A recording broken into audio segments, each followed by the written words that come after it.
ქართული ოცნების რეიტინგი სექტემბერში საქართველოს მასშტაბით 49-დან 65%-მდე გაიზარდა. ნაციონალური მოძრაობის კი 43-დან 25-მდე შემცირდა. ქრისტიან-დემოკრატების რეიტინგი საქართველოს მასშტაბით 6%-ში ადგენს.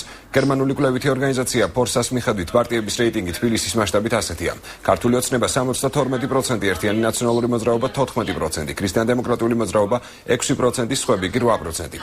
კვლევის პრეზენტაცია დღეს ფორსას წარმომადგენელმა პიტერ მატუშეკმა გამართა. მისი განცხადებით კვლევა 20-დან 25 სექტემბრამდე მთელი საქართველოს მასშტაბით ჩატარდა და 1943 რესპონდენტი პირდაპირ ინტერვიუს მეთოდით გამოიკითხა.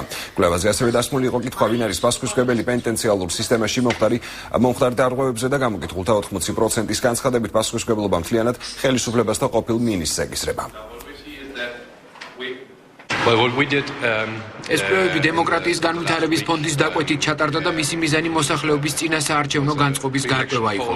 კვლევის მიხედვით გამოკითხულთა 65% კოალიცია ქართულ ოცნებას უჭერს მხარს, 25% კი ერთიან ნაციონალურ მოძრაობას.